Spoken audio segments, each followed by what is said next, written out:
नमस्कार साथियों, PCS simplify channel पर आपका स्वागत है। जो हम लोग डेली जनसत्ता संपादकीय देखते हैं उसी में जो आज का ये जो लेख दिया हुआ है वो भारतीय कृषि से संबंधित है।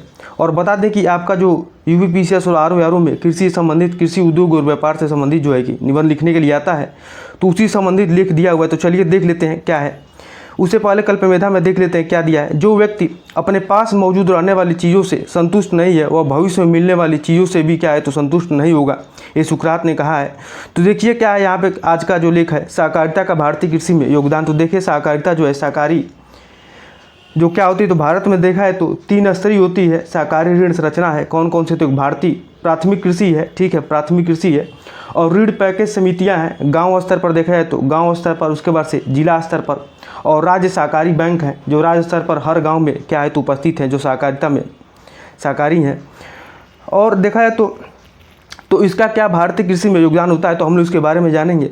तो अपने विशाल देख लेते हैं। अपने विशाल संजाल सदस्य, केंद्रीय दृष्टिकोण और ग्रामीण विकास पर ध्यान देने के साथ सहकारी समितियां भारतीय कृषि की ऋण आवश्यकताओं को पूरा करने में महत्वपूर्ण भूमिका निभा सकती हैं। तो देखते हैं आगे क्या है। कृषि भारतीय अर्थव्यवस्था की देखें तो ऋण है जो आधे से अधिक कार्यबल को रोजगार और जीडीपी में महत्वपूर्ण योगदान देती है तथा देश की खाद्य सुरक्षा सुनिश्चित करती है। मगर भारतीय कृषि को लगातार एक चुनौती का सामना करना पड़ रहा है। देखिए अब एक रपट है, क्या है कि कृषि में ऋण अंतर लगभग 6 से 7 लाख करोड़ रुपए होने का अनुमान लगाया गया था। यह ऋण अंतर कृषि विकास, आधुनिकीकरण और अंतर किसानों की आय में बाधा उत्पन्न करता है। परंपरागत रूप से भारतीय किसानों के अनौपचारिक स्रोतों से जैसे साहूकारों पर बहुत अधिक भरोसा है जो अत्यधिक ब्याज वसूलते हैं। यह ऋण जाल कई किसानों को गरीबी में धकेल देता है, यहाँ तक कि आत्महत्या को भी विवश कर देता है। वाणिज्यिक बैंकों जैसे औपचारिक ऋण संस्थान अक्सर बड़ी ऋण राशि को प्राथमिकता देते हैं, जिससे छोटे और सीमांत किसान क्या हो जाते हैं तो दूर हो जाते हैं।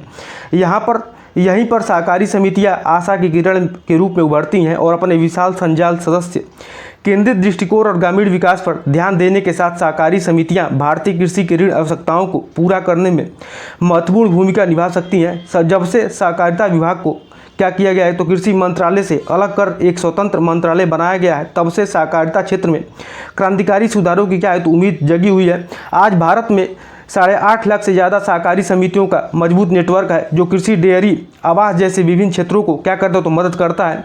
इन समितियों ने ग्रामीण समुदायों को सशक्त बनाने और समावेशी आर्थिक विकास को बढ़ावा देने में अहम भूमिका निभाई है। भारत में कई राज्यों ने कृषि ऋण में सहकारी समितियों को प्रभावशीलता को प्रदर्शित किया है। कौन कौन से देख लेते हैं। महाराष्ट्र क्या किया है तो महाराष्ट्र ने अपने सफल सहकारी आंदोलन के लिए प्रसिद्ध है, खासकर किसमें तो चीनी और डेयरी क्षेत्र में। वही सहकारी चीनी मिलों और डेयरी समितियों में न केवल किसानों को ऋण उपलब्ध कराया बल्कि मजबूत आपूर्ति श्रृंखला भी स्थापित की है और उनकी उपज के लिए उचित मूल्य सुनिश्चित किया है। गुजरात का अमूल सहकारी मॉडल इस बात का एक शानदार उदाहरण है कि सहकारी समितियाँ किस तरह किसी उद्योग में क्रांति ला सकती हैं। भारत का अन्न भंडार को जाने वाले पंजाब की कृषि सफलता का श्रेय मुख्य रूप से सहकारी समितियों के अपने मजबूत नेटवर्क को जाता है।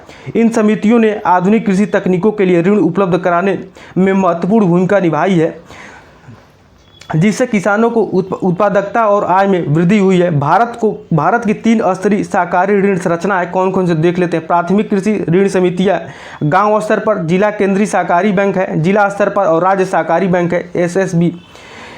राज्य स्तर पर यह व्यापक नेटवर्क लगभग हर गांव में उपस्थित है। सहकारी समितियां सदस्य स्वामित्व वाली क्या है तो संस्थाएं हैं जो किसानों के बीच स्वामित्व और समुदाय की भावना को बढ़ावा देती है।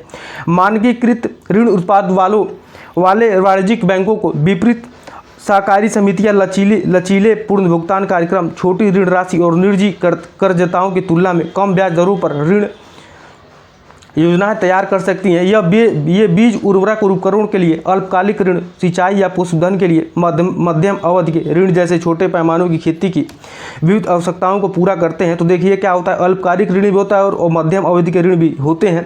तो उसमें कौन कौन से आ जाएंगे तो अल्पकालिक में सिंचाई या पशुधन के लिए और मध्यम जैसे ऋण शामिल है। तो अल्पकालिक में क्या क्या आ जाएंगे, बीज, उर्वरक और उपकरण आ जाएंगे। वही देखें तो मध्यम में क्या आ जाएंगे, सिंचाई और पशुपालन जैसे ऋण आ जाएंगे। आगे देखते हैं क्या है। सहकारी समितियों का एक महत्वपूर्ण लाभ कृषि समुदाय के कमजोर वर्गों को सशक्त बनाने पर उनका ध्यान केंद्रित करना है। छोटे और सीमांत किसान, किराएदार किसान और महिला किसानों को अक्सर संपार्श्विक कोलेटरल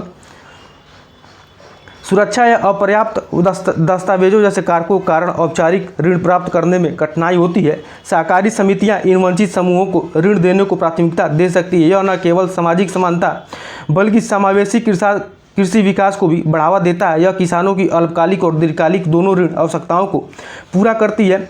अल्पावधि ऋण जैसे जिसमें मौसमी कृषि गतिविधियां जैसे बुआई, सिंचाई और कटाई के लिए ऋण शामिल है। सहकारी समितियां इन तत्काल आवश्यकताओं को पूरा करने के लिए समय पर और पर्याप्त धनराशि प्रदान करती है, जिससे किसान बिना किसी वित्तीय तनाव के अपने फसल चक्र को बनाए रख पाते हैं। कृषि मशीनरी खरीदने, भूमि विकास और बुनियादी ढांचा परियोजनाओं जैसे पूंजी गहन निवेशों के लिए सहकारी समितियां क्या करती है? दीर्घकालीन ऋण प्रदान करती है।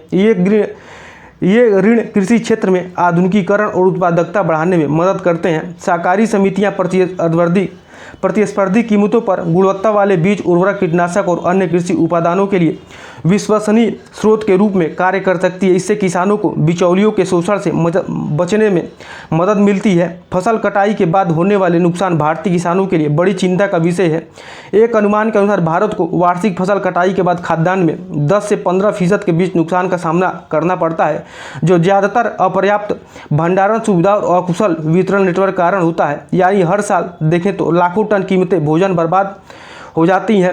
यह एक ऐसी स्थिति है जो तत्काल और अभिनव समाधान की मांग करती हैं। सहकारी समितियां किसानों को उनकी उपज को प्रभावी ढंग से संग्रहित करने में मदद करने के लिए भंडारण सुविधाएं प्रदान कर सकती हैं, जिससे तक उनका नुकसान कम से कम होगा। और जब बाजार की स्थिति अनुकूल होगी तो उन्हें अपनी फसल बेहतर कीमत पर बेचने की अनुमति मिलेगी। अपनी क्षमता के बावजूद भारत में सहकारी समितियों को ऐसी चुनौतियों का सामना करना पड़ता है कि जो उनकी प्रभावशीलता में बाधा डालती है। नौकरशाही की अक्षमता, उच्च ऋण चूक दरों के कारण कमजोर वित्तीय स्वास्थ्य और पुरानी परिचालन प्रथाएं कुछ ऐसी बाधाएं हैं जिनका तत्कालीन समाधान किया जाना चाहिए। ऋण अंतर को प्रभावी ढंग से पाटने तक किसानों का वित्तीय हित सुनिश्चित करने के लिए बहुआयामी दृष्टिकोण की आवश्यकता है। इसमें पैक्स यानी गांव स्तर की संस्थाओं को मजबूत करना बहुत जरूरी है। संचालन को सुव्यवस्थित करना, ऋण वसूली तंत्र में सुधार करना और बेहतर ऋण प्रबंधन के लिए प्रौद्योगिकी को अपनाना आवश्यक कदम है। वित्तीय साक्षरता, जोखिम प्रबंधन और आधुनिक कृषि पद्धतियों पर सोसाइटी के सदस्यों और कर्मचारियों के लिए प्रशिक्षण कार्यक्रम उनकी परिचालन दक्षता और प्रभावशीलता को बढ़ा सकते हैं।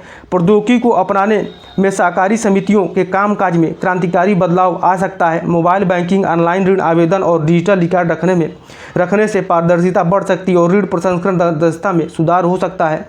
किसानों के व्यापक आधार तक पहुंच हो सकती है। सहकारी समितियों में भारतीय कृषि परिदृश्य को बदलने की अपार क्षमता है। इन संस्थाओं को पुनर्जीवित करके सदस्य केंद्रित दृष्टिकोण को बढ़ावा देकर और प्रौद्योगिकियों का लाभ उठाकर सहकारी समितियां ऋण अंतर को पाट सकती हैं। इससे न केवल भारत की खाद्य सुरक्षा मजबूत होगी बल्कि ग्रामीण और विकास और समग्र आर्थिक विकास में भी महत्वपूर्ण योगदान मिलेगा।